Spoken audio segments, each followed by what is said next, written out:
望故乡，泪两行，短一缕柔肠。尘封过往，铭记昨日伤。天昏暗，夜苍茫，寻一道微光，铸造勋章，将前路照亮。逆风飞翔，野蛮疯长，我来捍卫我的信仰。听往事烟消，恩怨未了，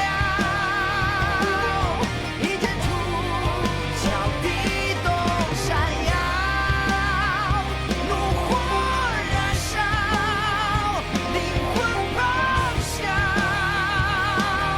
重返荣耀之上骄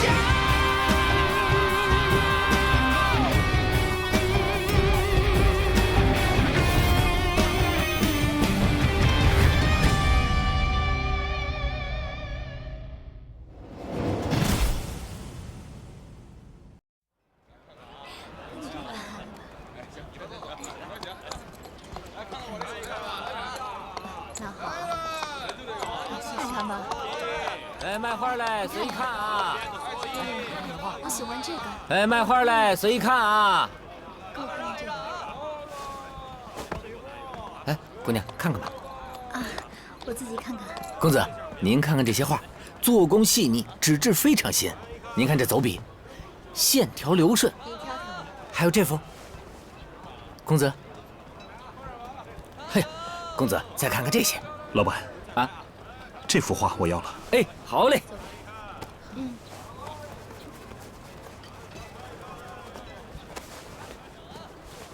哦，就这些哎吧。，公子您拿好。好。哎，谢谢公子，您慢走啊，下次再来。好好，就就，这位兄弟，这酒铺可是传闻当中有美女掌柜的那间？是啊，可都关张好些日子了，我在这儿日日盼着见美女掌柜的，这可倒好，直接疯了。可知是犯了什么事吗？哎呀，这朝堂的事儿，我们哪能知道呢？按说这长孙姑娘跟那丁宁，都挺本分的。你刚才说叫长孙姑娘，哎，是知道叫什么吗？长孙浅雪，哦，对，长孙浅雪。长孙浅雪，听名字便知道是个美女呀。那可是。是啊，你说关就关了，对，可惜了，是真可惜啊。也不知道什么时候再能见到掌柜的。对呀，这番话，等等吧。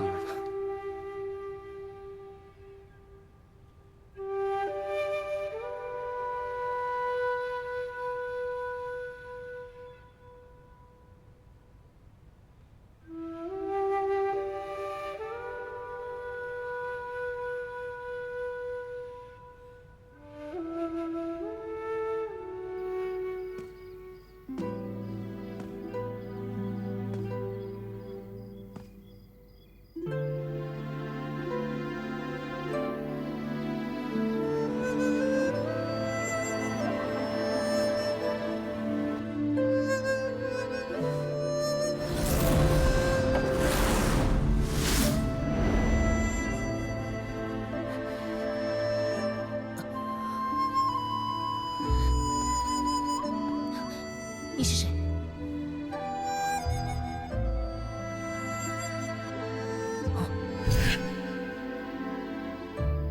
你应该知道，我和你的修为相差甚远，想要救你，便只有这一种方法。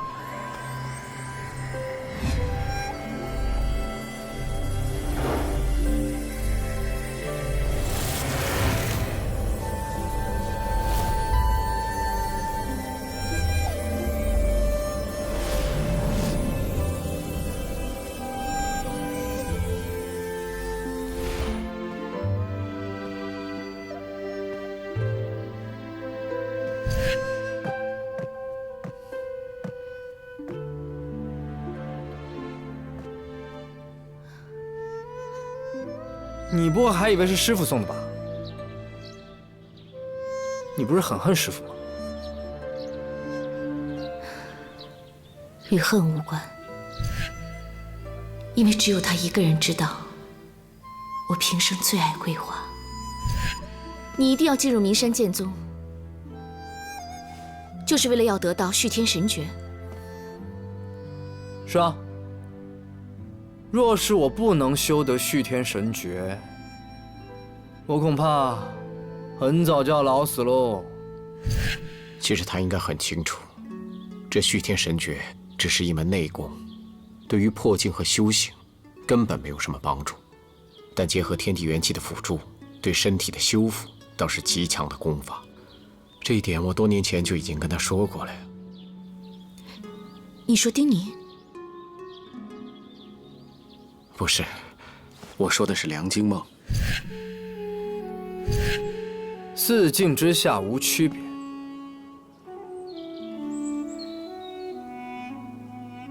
四境之下无区别，只有他才敢说这样的话。我本就没打算依靠你做什么，只是希望你好。若有朝一日我变成元武，我希望杀死我的是你。风鸣的送神书案你可听说过？就是丁宁做的。可是我分明记得，这九死蚕不会有传人的。照顾好我师父，走！叶次郎，走！叶次郎，走！走！叶次郎，林诛九见过，见过。这是不可。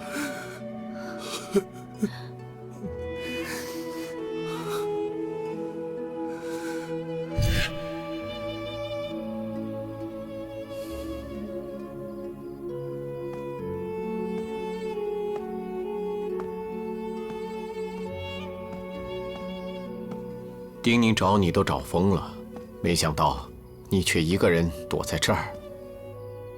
丁宁，你倒挺聪明啊，知道官府搜寻过的地方，反倒是最安全的。百里素雪，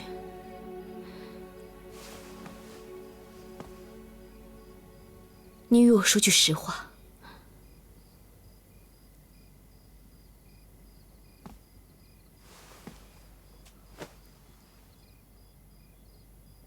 那要是我不回答你呢？看来我猜的没错，他就是梁静梦。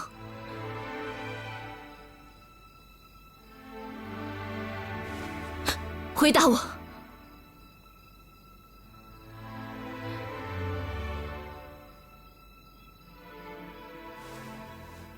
你们两个已经认识这么多年了，抛开之前不说，我觉得丁宁现在所做的没错。他并没有有意要隐瞒你什么。你犯不着为他说情。他若真心待我，便应该把真情告诉我。自以为藏着掖着是为了我好，说到底，他根本就是不信任我。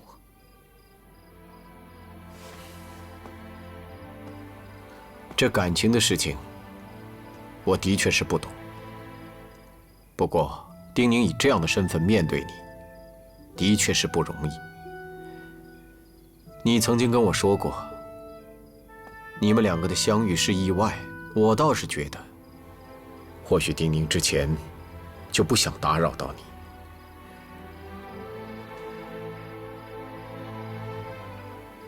他说复仇不易，希望以后的日子，你和他之间不要再背负着从前的包袱。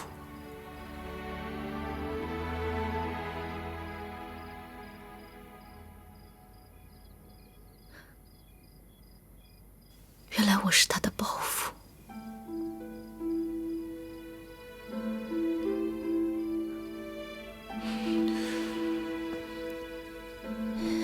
你走吧，我只想一个人待着。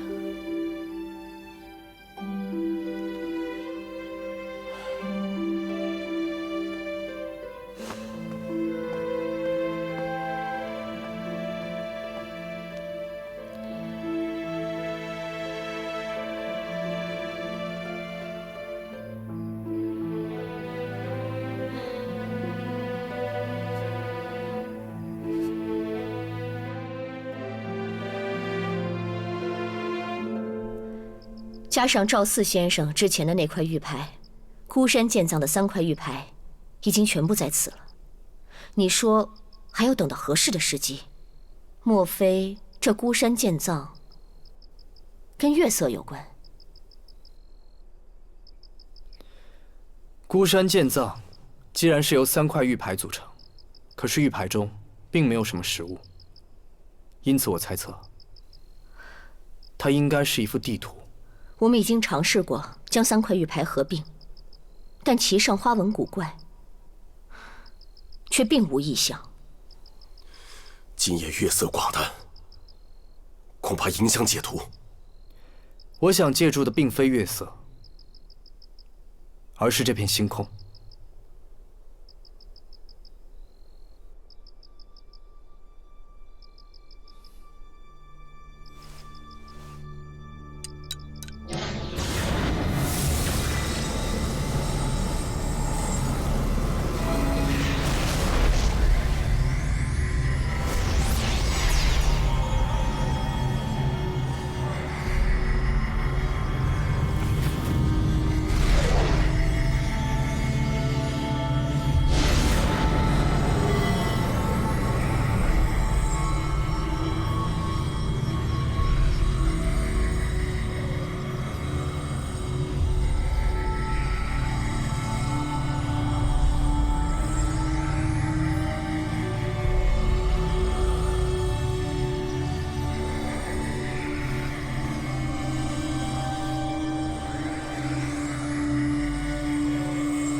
那日叶真的星火挥尾剑，震惊风鸣。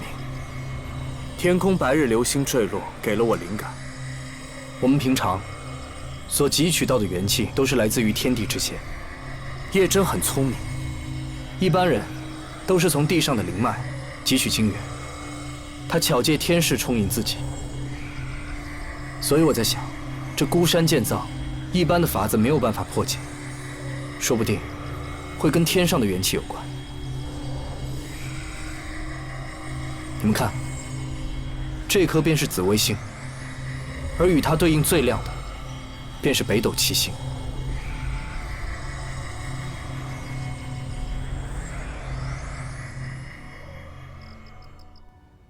陈玄对水牢之事如何辩解啊？毫无求生之意，臣妾以为他已知罪。臣妾记得王上说，任何一位修行者都是大恒的瑰宝。这陈玄也算是一代宗师，臣妾斗胆替陈玄求情。你对寡人的话倒是颇为在意。王上所言都是治国正道，臣妾自然要谨记于心。既然如此，寡人可以考虑从轻发落他。谢王上。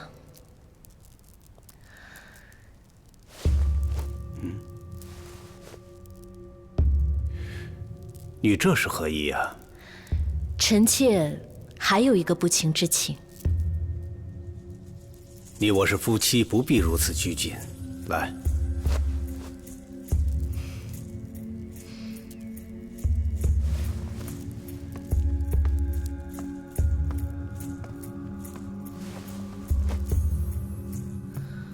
王上，蓉儿死后，臣妾身边连个说话的人都没有了。请王上降旨，让萧中郡的叶星河调回宫内，陪陪臣妾。只是如此啊？本来也不是什么大事，王上心烦，臣妾不敢叨扰。叶星河这个名字，寡人倒是听说过。好像是你在萧中郡的继承人，对吗？正是。小儿顽劣，初出茅庐时便战败了墨守成。王上嫌他戾气太重，将他遣回了萧中郡。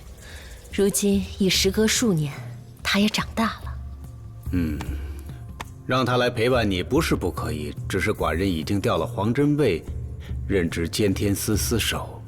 你要知道，他可是墨守成的徒儿。臣妾明白。叫你的叶星河稍微收敛一些，免得他们两个人见面之后打起来，寡人都不知道该护着谁了。禀王上，黄真卫到了。这么晚？是寡人传他来的。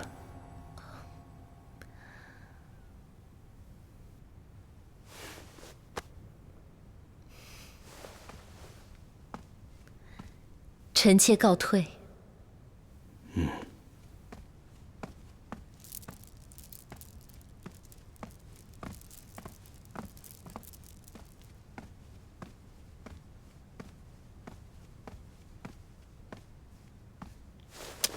参见王上，我王万年，大恒万年。平身。谢王上。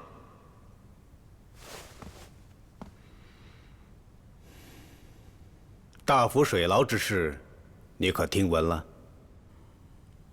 臣许久不回风鸣，白日里特地寻访了各处街巷，听闻那日王后的星火会尾剑十分惊艳，百姓都很仰慕。百姓只是议论，天成异象，难道没有提及水牢被劫吗？劫狱一事乃是朝堂秘辛，臣只是在街巷上寻访。私以为，即便是百姓知晓，也不会将此事放在明面上议论。你倒也诚恳。王上曾言最看重臣的坦诚，臣一直铭记在心。之前让你出风鸣，是为寻找孤山剑藏的线索。现在叶策冷死了，你回来接替监天司司守也好。谢王上。王上已入八境，匹敌天下，孤山剑藏于您而言已不再那么重要。但林煮酒被劫，劫狱之人中又有白山水，臣以为，与其坐等孤山剑藏落入敌手，不如早做准备。你有孤山剑藏的线索？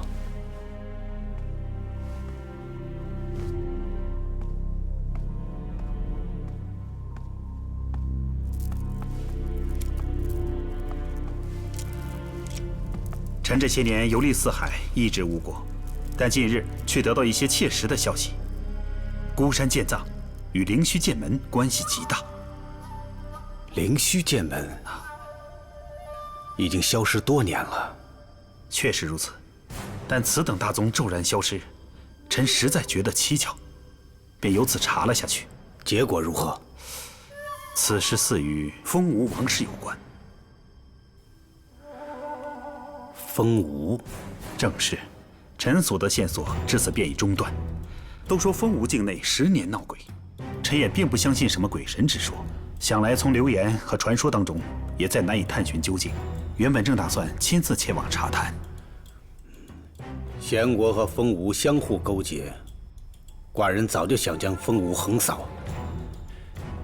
既然孤山剑藏在风吴，恰好与寡人的心意不谋而合。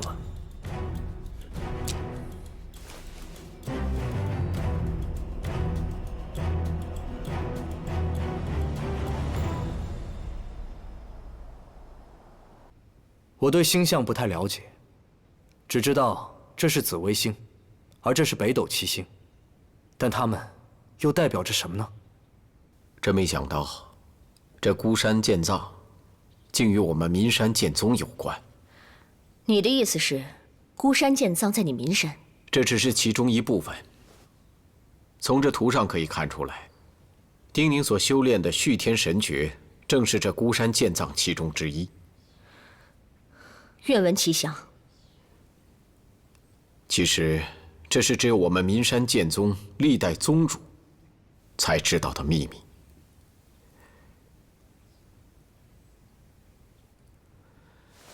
大家请看这图，这勺柄中央的这颗星唤作开阳星，又称武曲星，代表的就是我们岷山剑宗。而这开阳星旁边有一颗极美的辅星，与它相伴相生，宛如兄弟。看整个图纸的北斗七星，其实是我们岷山剑宗第一任宗主的家徽。可你只说了一半，那另一半呢？岷山剑宗的开山宗师其实还有一个弟弟，他们分别自立门派。方才我说的那颗辅星，就是他弟弟的那一派，称作灵虚剑门。你说的可是以炼气著称的那个灵虚剑门？兄弟两个虽然出自同一家族，但是呢，修炼各有不同。哥哥这一派讲究的是气，以修炼元气为主；而弟弟这一派呢，钻研的是气、兵器的锻造，还有符文的研究，可谓是登峰造极。所以，续天神诀是岷山的宗门至宝，而另一半孤山剑藏，便是这灵虚剑门的宗门至宝。那这灵虚剑门的宗门至宝是什么？是一把剑。你说的没错，这灵虚剑门的宗门至宝，就是江湖上失踪已久的至阳之剑——大行剑。可是灵虚剑门在江湖上已经绝迹这么多年，我们怎么去找？我们根据这家徽，可以找到吗？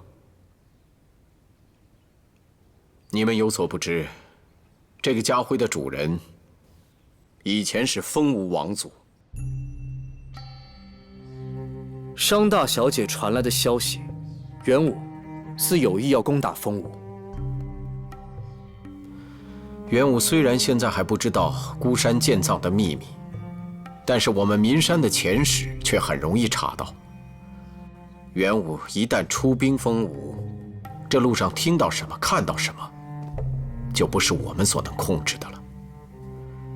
虽然他现在还无心染指剑藏，但倘若有一日他对大行剑起了兴趣，你就被动了。恒王若是打了大行剑的主意，我即便是拼上这条性命，也绝不能让剑藏落入恒王之手。你已身受重伤，恐怕现在不是元武的对手。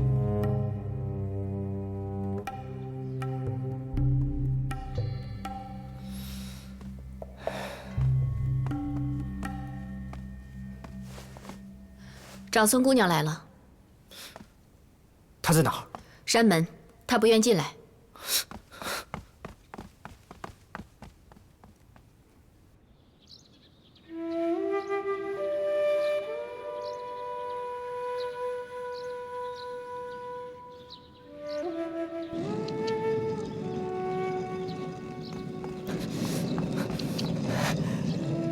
小叶。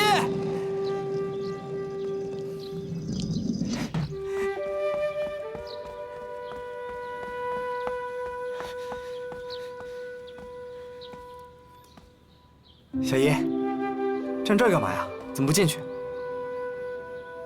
我不喜欢你叫我小姨。好，不叫便不叫。这外面危险，我们还是先进山门再说吧。丁宁，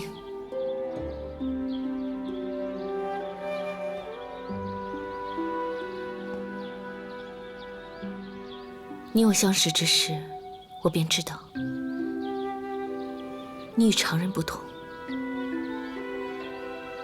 你心里装了很多的事情，很多时候，你表面看上去吊儿郎当，其实是为了伪装自己，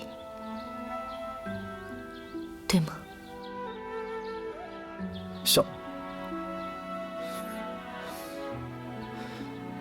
清雪，你怎么了？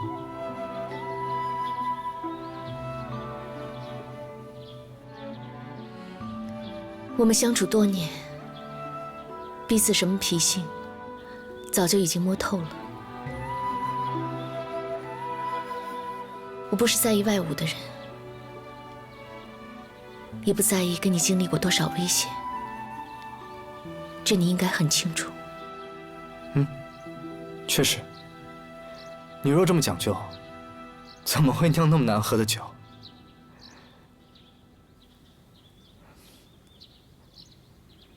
千雪，你到底怎么了？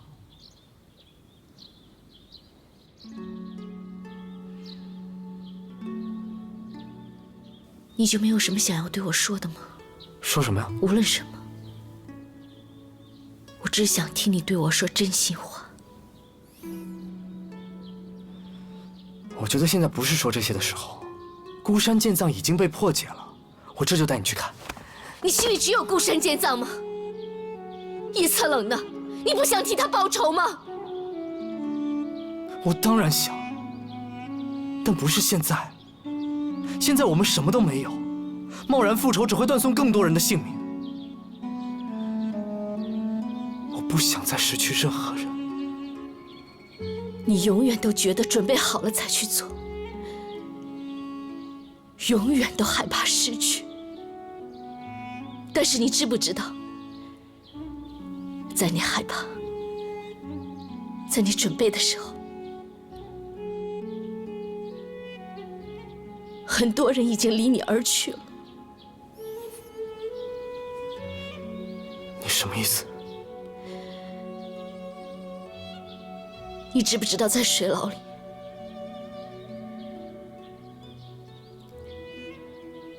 叶策冷跟我说的最后一句话是什么？是什么？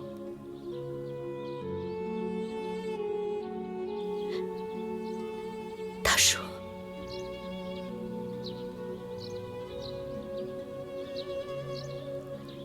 照顾好师父。”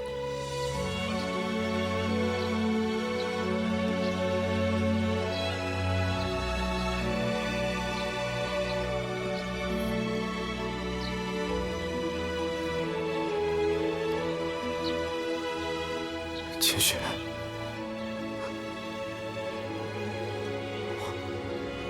梁景梦，你这个懦夫！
陛下，皇上，缘何忧虑啊你？王上英明，汉殿下喜好权谋，初殿下又素来仁慈，此番出征，臣担心兄弟二人会暗中角力呀。汉儿的野心，寡人早就知晓。此番他有所行动，也在寡人的意料之中。既然如此，可需派人暗中保护呢？生于王室，就应该忍受常人所不能忍的。初儿聪慧却太过仁慈，汉儿狠戾却不善收敛，此皆是为君者之大忌。眼下天下还未安定，大衡需要的是霸主。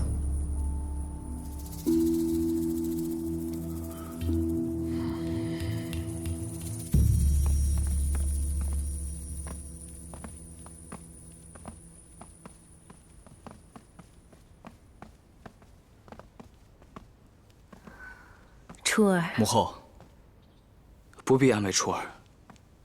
父王既然任命我为先锋官，自然有他的道理，而且初儿心里并无委屈。本宫一句未说，你倒是把本宫想说的都说了。母后一向记挂初儿，那日朝堂论辩之后，初儿回去细想，也觉得汉兄说的并非全无道理。初儿是改变主意了？非也。初儿心里还是不愿看到战火。以战养战固然能让大亨谋利，可是，一旦杀戮成性，最终受苦的还是百姓。你有这样的想法，本宫很意外。母后觉得有什么不妥吗？相反，本宫觉得很好。为君者当有自己的思虑，不宜过于狠戾，也不宜愚善。初儿肯接受以战养战，又不失自己的态度，长进很大。只是这想法，先不要与你父王说。父王不喜欢臣子直言纳谏吗？你父王身在王位，他有他的思虑与难处，于他而言，一切都在天下之下。他有他的王道，不是我们该非议的。初儿明白。初儿过来坐。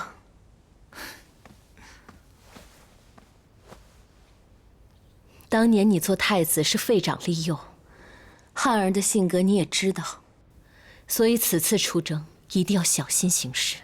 初儿曾经答应过母后，会保护母后一辈子，所以初儿一定会回来的。母后在宫中好好保重身体。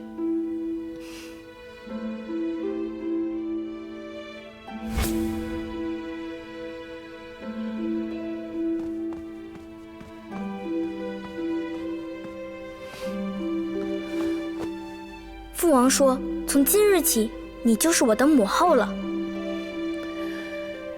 是啊。你怎么了？有人欺负你吗？没什么，眼里进沙子了。殿内无风，如何进沙？我母后以前也常常被人欺负，不过你不必担心了，初儿已经是太子了，往后的日子，初儿会保护你的。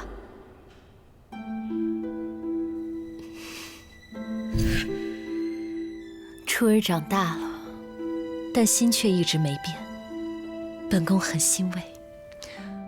初儿明日启程，就先行告退了。去吧。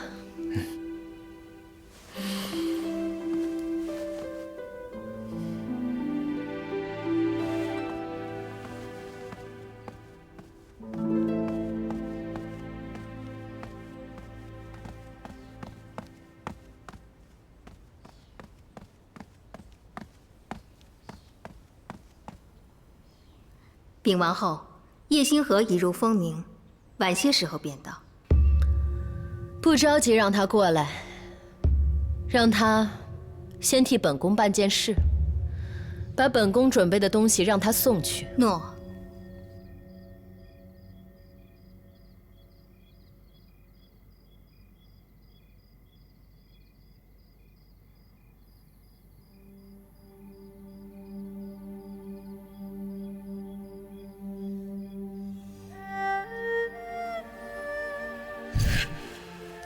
你说，你回来也不告诉我。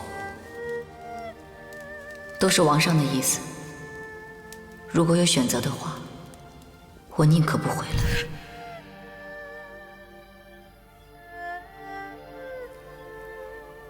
是否有嫌疑？你自己心里很清楚，到底是为了这个案子，还是为了那个人？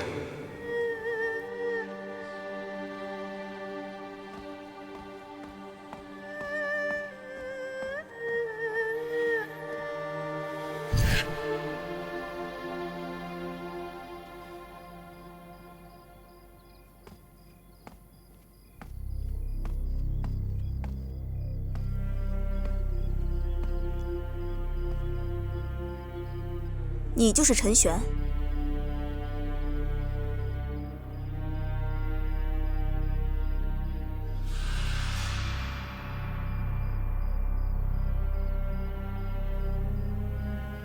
谁派你来的？出于礼貌，你应该先问我的名字。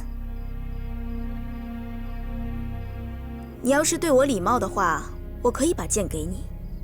你叫什么名字？叶星河。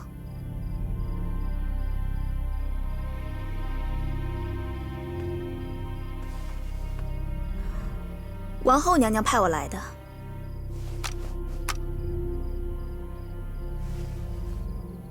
王后说，你拿到剑，自然会明白它是什么意思。一切由你决定。想好了就去找他。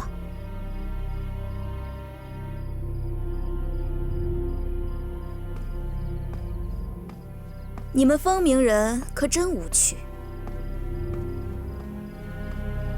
又来了个讨厌的人。不过，你现在看不到也好。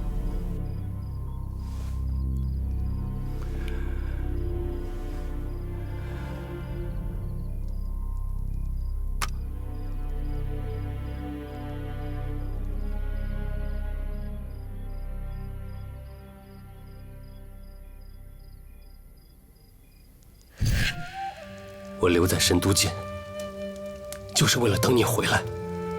如果你愿意的话，我们即刻离开风鸣，远离这纷争，好不好？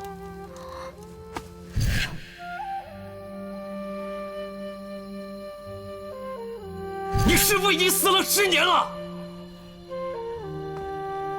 你再放不下也没用。我就是放不下。师父一生效忠大恒，到头来连名字都不能被人提起。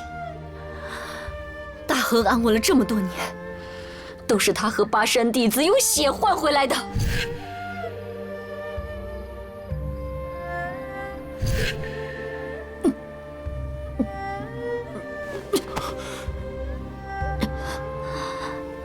夙愿已究，此生无憾。若有来日，不要再相见。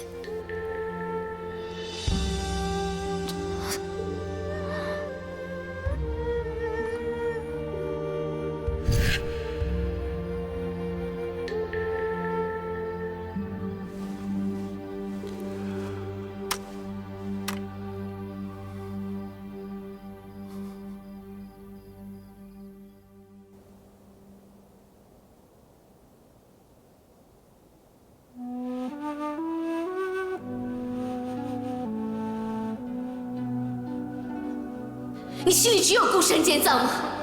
叶策冷呢？你不想替他报仇吗？你永远都觉得准备好了才去做，永远都害怕失去。但是你知不知道，在你害怕，在你准备的时候，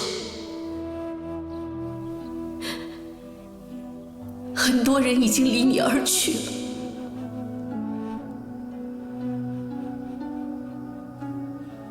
梁景梦，你这个懦夫！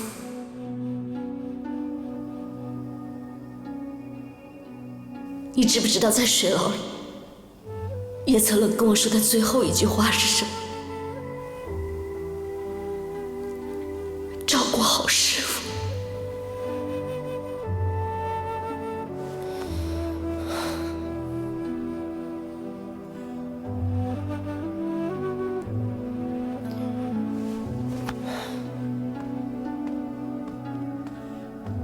你想要去哪里啊？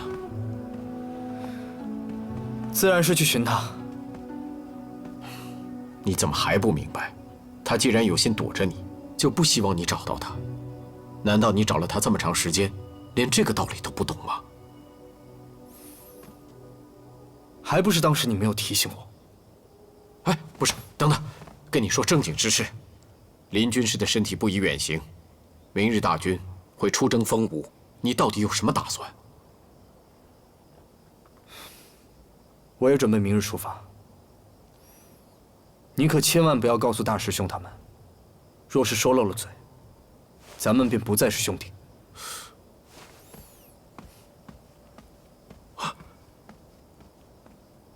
我也没想跟你做兄弟啊。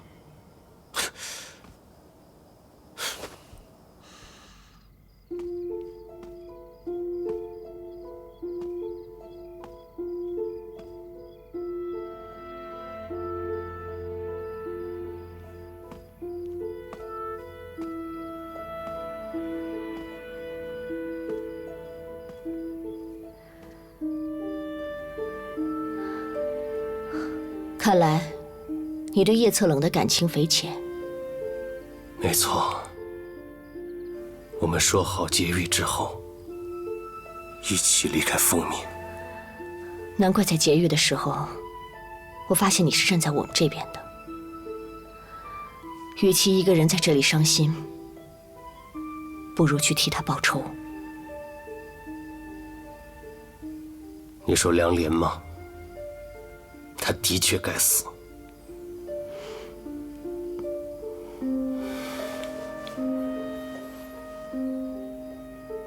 但比他更该死的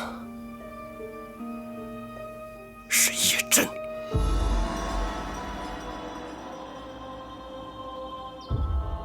你说孤山剑葬与灵虚剑门有关？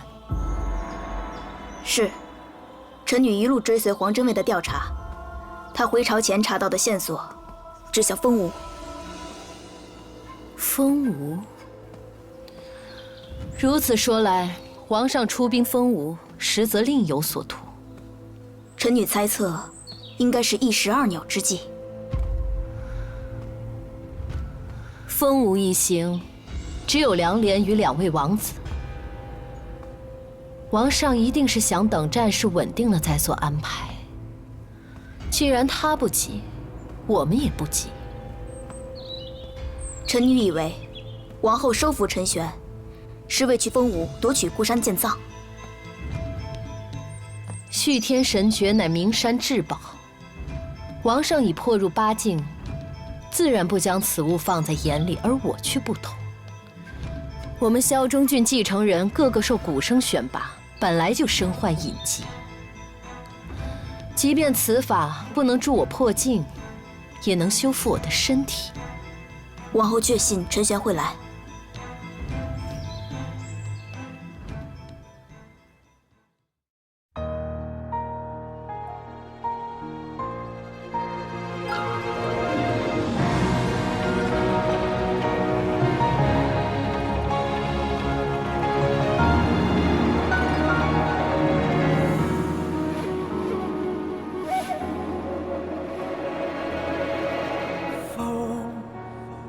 无声回顾，英雄皆入喉，傲视天下，横跨春秋，一杯英雄酒。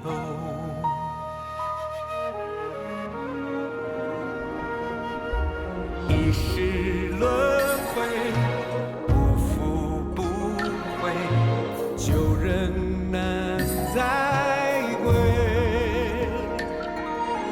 回首江湖，发已衰败，不奢求。